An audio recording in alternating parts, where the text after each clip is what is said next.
नहीं चलेगी हमारी एकता जिंदाबाद, हमारी एकता जिंदाबाद, हमारी एकता जिंदाबाद। आवाज दो हमें गए, आवाज दो हमें गए। सरकारी बैंकों के प्राइवेटाइजेशन और बैंकिंग रिफॉर्म्स के विरोध में 9 बैंकिंग यूनियंस ने आज से अपना देशव्यापी हड़ताल शुरू कर दिया है, जो कि 2 दिनों तक चलने वाला है और इसमें 10 लाख बैंक एम्प्लॉय जो है वो पार्टिसिपेट कर रहे हैं।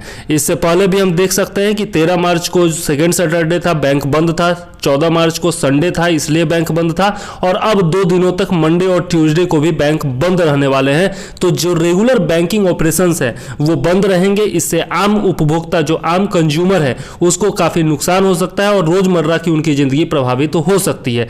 स्ट्राइक जो है वह बुलाया गया है United forum of bank union यानी कि UFBU के द्वारा, जो कि अम्ब्रेला बॉडी है 9 बैंक यूनियंस का।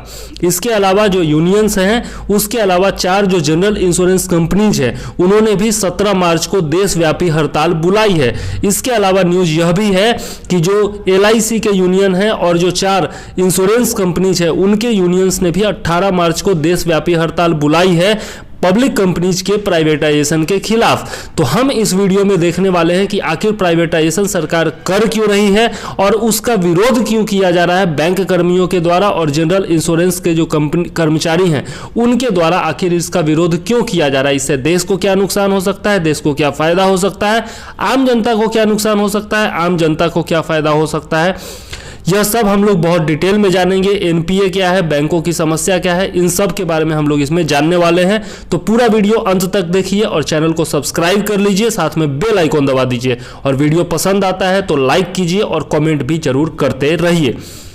यहाँ पर आप देख सकते हैं न्यूज़ जिसमें कहा गया है कि 2 दिनों का जो हड़ताल है वह आज से शुरू हो रहा है और इससे जो है bank services likely to suffer. तो सेवाएं जो होंगी जैसे डिपॉजिट है, विड्रॉल है जो कि ब्रांच से किए जाते हैं, शाखा से किए जाते हैं, या फिर जो चेक क्लियरेंस है या लोन अप्रूवल है, जो भी आपका शाखा में जो काम होता है, बैंकों की शाखाओं में जो कामकाज होता है वो सब बाधित रहेगा। ठीक है, क्योंकि स्ट्राइक हो रही है। लेकिन जो ATMs हैं वो खुले हुए रहेंगे, उसके लिए निश्चिंत रहिए। जो प्राइवेट सेक्टर के बैंक है जैसे कि ICICI bank, HDFC bank, axis bank, ये सब जो है वो खुले रहेंगे क्योंकि ये स्ट्राइक में भाग नहीं ले रहे हैं। तो जिनका प्राइवेट बैंक में अकाउंट है उनको तो टेंशन लेने की ज़रूरत नहीं है। अब देखते हैं कि आखिर बैंक यूनियन जो है वो प्रोटेस्ट क्यों कर रहे हैं। तो यूनियन बजट में जो केंद्रीय बजट था इस साल का, उसमें फिनांस मिनिस्टर निर्मला सीतारमण ने 2 पब्लिक सेक्टर बैंक्स के निजीकरण का प्रस्ताव रखा था और इसके द्वारा गवर्नमेंट जो है डिसइन्वेस्टमेंट करके 1,75,000 करोड़ रुपए जुटाना चाहती है।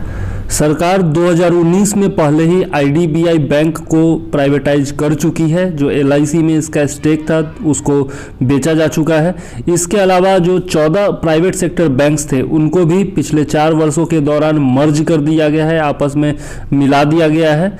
इसके अलावा जो आपका कंसिलेशन मीटिंग था जो कि आपका बैंक यूनियंस और फिनांस मिनिस्टर के बीच में होना था, 4 मार्च, 9 मार्च और 10 मार्च को जो हुआ था वह फेल रहा, उसमें कोई खास रिजल्ट आ नहीं पाया।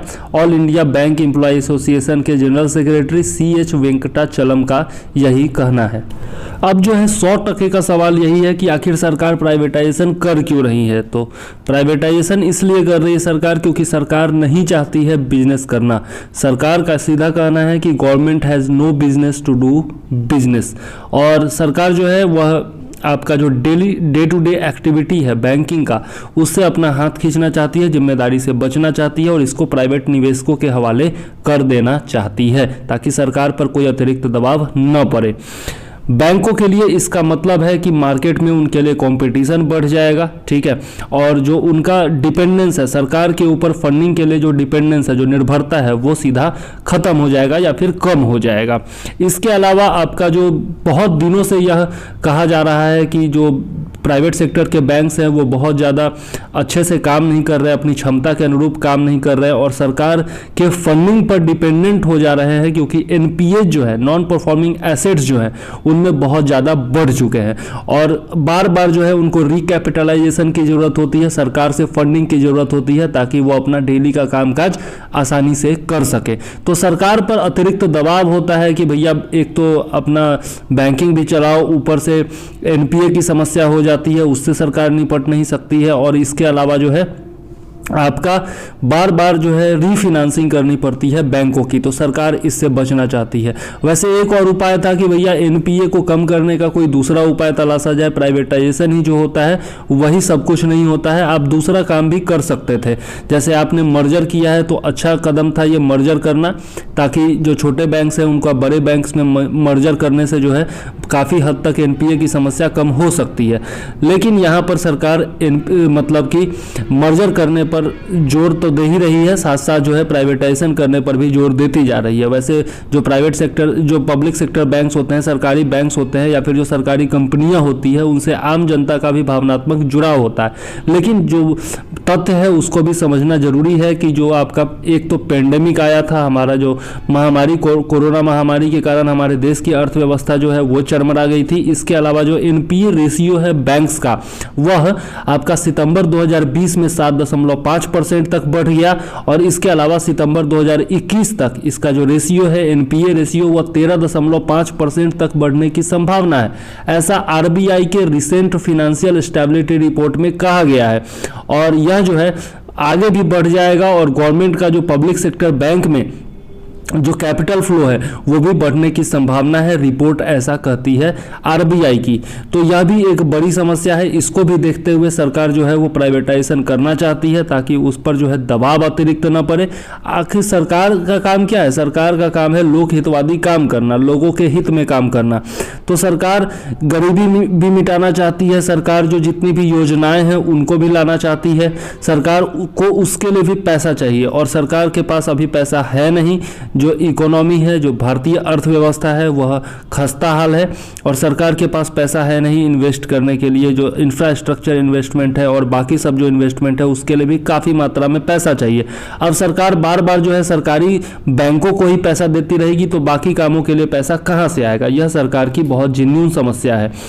और इसके अलावा सेंट्रल गवर्नमेंट ने जो है रिकैपिटलाइजेशन बॉन्ड्स और कैपिटल इंजेक्शंस के जरिए 2019 में फिनेंशियल ईयर 2019 में 70,000 करोड़, फिनेंशियल ईयर 2018 में 80,000 करोड़ और फिनेंशियल ईयर 2019 में ही 1,06,000 करोड़ रुपए जो है रिकैपिटलाइजेशन बॉन्ड्स में दिए हैं सरकारी बैंकों को।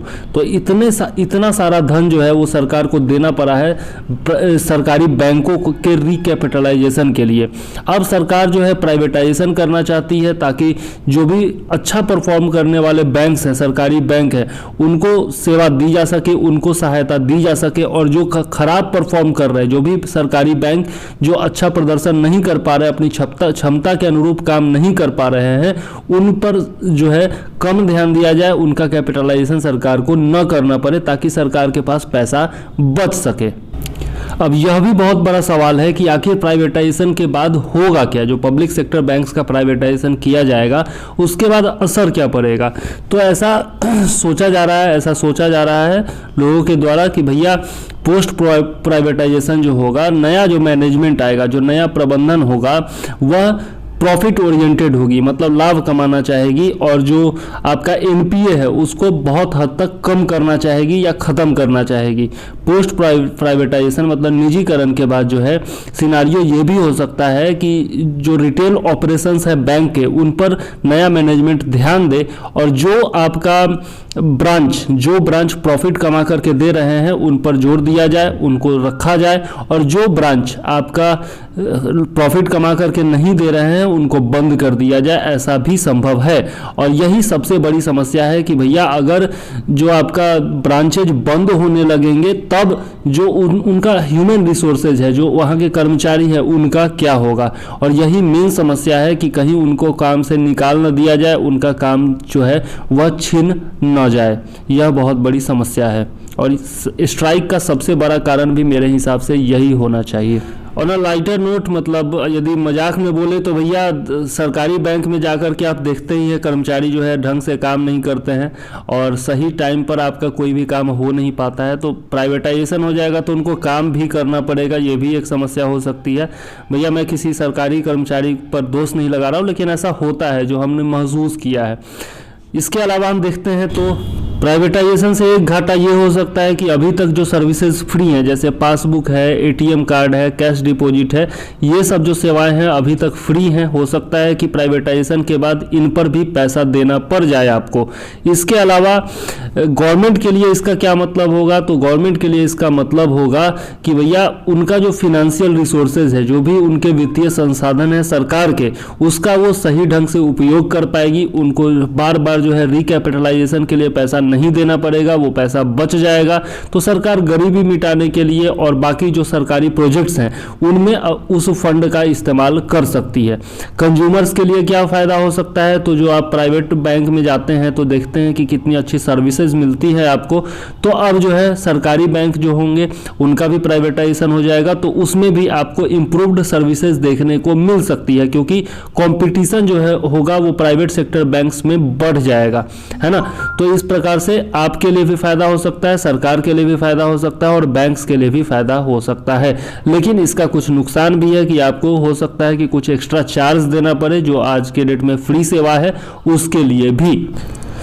अब आइए देखते हैं कि जो बैंक हैं उनको सिलेक्ट कैसे किया जाएगा। दो बैंकों के मर्जर की बात की गई थी फिनेंस मिनिस्टर निर्मला सीतारमण के द्वारा, तो आखिर इन बैंकों को चुना कैसे जाएगा, तो इसके यह जो है कोई साधारण प्रक्रिया नहीं है। इसके लिए नीति आयोग जो है वह बहुत अच्छे से रिसर्च करेगा, एनालिसिस करेगा, सबका विश्लेषण करेगा और उसके बाद रिकमेंडेशन देगा, अपनी सलाह देगा। और यह जो प्राइवेटाइजेशन का प्रोसेस है यह इतना जल्दी होने वाला नहीं है। फिनेंशियल ईयर 2021-2022 में जो है यह शुरुआत होगी इसकी और कई महीने इसमें लग सकते हैं। तो नीति आयोग जो है वो पहले अपनी रिकमेंडेशन देगा और उसके बाद यह जाएगा वित्त मंत्रालय में।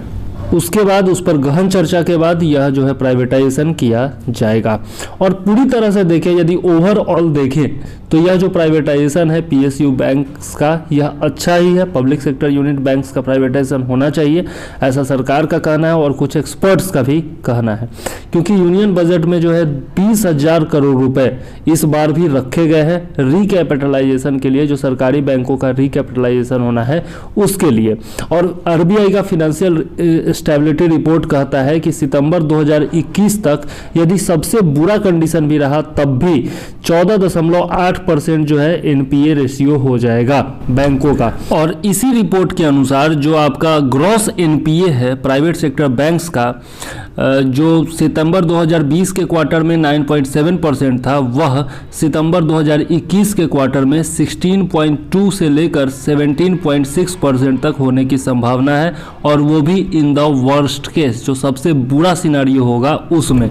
सरकार और क्या कर सकती है? प्राइवेटाइजेशन के अलावा सरकार जो है वो बैड बैंक भी डेवलप कर सकती है, क्रिएट कर सकती है। बैड बैंक जैसा कोई स्ट्रक्चर जो कि जितना भी एनपीए है, नॉन परफॉर्मिंग एसेट है प्राइवेट सेक्टर बैंक्स का, उसको खरीद ले और जो प्राइवेट सेक्टर बैंक्स हैं, जो सरकारी बैंक हैं, उनके पास केवल अच्छे एसेट्स बच जाए जो उनको कमा करके दे सके। और बैड बैंक क्या करे फिर? जो आपके नॉन परफॉर्मिंग एसेट्स हैं जिनको उसने खरीदा है उसको फिर वो निपटारा करे या फिर बेच दे या फिर किसी भी तरीके से उसका निपटारा कर सके। तो बैड बैंक जैसा भी स्ट्रक्चर सरकार खड़ा कर सकती है प्राइवेटाइजेशन करने के अलावा, यह भी सजेशन दिया जा रहा है कुछ एक्सपर्ट्स के द्वारा। ठीक है, NPA setting in the books and also reduce the need of large capitalisation, मतलब इससे जो होगा एनपीए की समस्या भी दूर हो जाएगी और जो कैपिटलाइजेशन करना पड़ता है, रिकैपिटलाइजेशन जो करना पड़ता है सरकार को, वह भी नहीं करना होगा। गवर्नमेंट ने पहले ही जो है छोटे छोटे जो पीएसयू बैंक्स थे उनको बड़े बैंक्स के साथ मर्जर भी किया है, जिसके बारे में हम लोग आगे देखेंगे।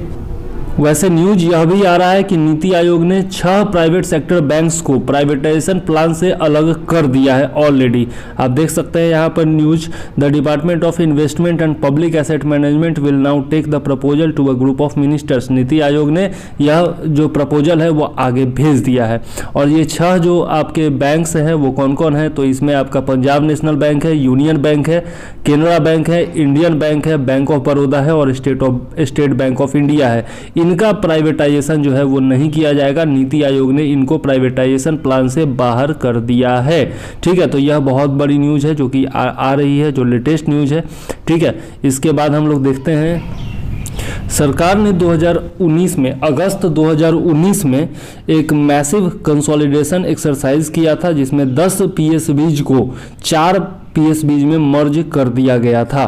ठीक है, और टोटल जो संख्या थी 27 पहले हुआ करती थी प्राइवेट सेक्टर बैंक्स की, वो अब 12 हो गई थी।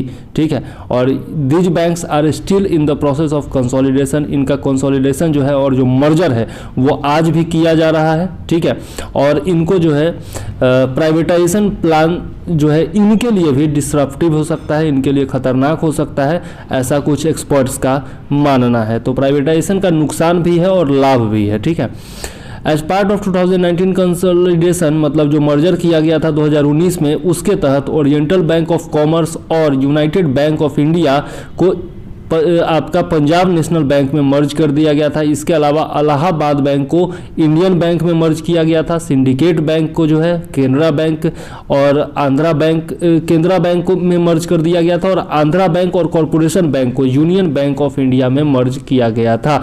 Mergers came into effect in the ongoing physical year, मतलब अभी जो वित्तीय वर्ष आपका चल रहा है इसमें इसे लागू कर दिया गया इस मर्जर को। But banks are still to complete the process of integration, लेकिन बैंकों में इंटीग्रेशन का जो प्रोसेस है, जो मर्जर का प्रोसेस है, आज भी चल रहा है।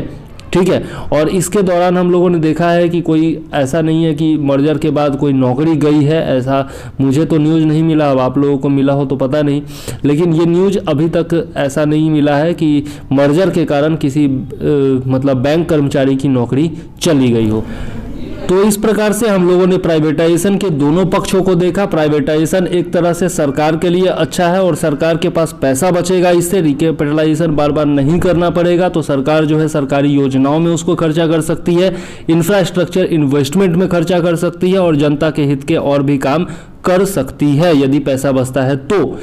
और एक तरह से खतरनाक भी है क्योंकि इससे संभावना है कि जो आपके अच्छा परफॉर्मेंस करने वाले बैंक नहीं होंगे या फिर ब्रांच नहीं होंगे उनको बंद किया जा सकता है, या फिर कुछ सेवाएं जो आज के रेट में मुफ्त मिलती है वह आपका पैसा उस पर चार्ज किया जा सकता है। इसके अलावा फ़ायदेमंद इसलिए भी है क्योंकि प्राइवेटाइजेशन होगा तो कंपटीशन बढ़ेगा प्राइवेट बैंक्स के साथ, और जो आपके सरकारी बैंक हैं उनमें भी अब जो काम होगा वह अच्छे से होगा, आपको सेवाएं जो हैं वो जल्दी मिलेंगी, अच्छे ढंग से मिलेंगी। ठीक है, यह हो सकता है जो आपका एनपीए की समस्या है वह काफ़ी हद तक कम हो सकती है और सरकार को रिकैपिटलाइजेशन का दबाव बार बार नहीं होगा सरकार के ऊपर। आरबीआई भी जो है थोड़ी बहुत कुछ न कुछ दबाव मुक्त हो सकती है, लेकिन बहुत सारे एक्सपर्ट्स का यह भी मानना है कि प्राइवेटाइजेशन के अलावा भी बहुत सारे उपाय हैं जो सरकार कर सकती है। वैसे सरकार का सीधा कहना है कि भैया हम बिजनेस नहीं करना चाहते हैं, government has no business to do business. तो हर सरकार की अलग अलग पॉलिसी होती है, अपना अपना अलग अलग रवैया होता है, कुछ लोग उसका विरोध करते हैं, कुछ उसके साथ होते हैं। तो हमें न किसी का विरोध करना है न किसी के साथ होना है, हमको दोनों तरफ की बात रखनी है, दोनों तरफ का पक्ष रखना है। अब आप खुद डिसाइड कीजिए कि भैया अच्छा है या बुरा है या क्या है। ठीक है, यदि आपका क्वेश्चन आता है एग्जाम में, मेंस में हो सकता है कि इससे क्वेश्चन आ जाए, तो आप जो है दोनों पक्षों को लिख करके अपना निष्कर्ष आसानी से दे सकते हैं, इसलिए मैंने ये वीडियो बनाया है। तो चलिए, यदि वीडियो पसंद आया हो तो ज़रूर से ज़रूर चैनल को सब्सक्राइब कर लीजिए और बेल आइकॉन दबा दीजिए ताकि आपको आगे आने वाले सभी वीडियोज़ का नोटिफिकेशन टाइम पर मिलता रहे। और यदि चैनल पर पहले से सदस्य हैं तो ज़रूर से ज़रूर लाइक कर दीजिए और शेयर कर दीजिए वीडियो को ताकि अधिक से अधिक लोगों तक यह ज्ञान पहुंच सके। इसके अलावा आप कमेंट भी करते रहिए ताकि हमें प्रोत्साहन मिलता रहे। अब मुझे दीजिए इजाज़त। जय हिंद, वंदे मातरम।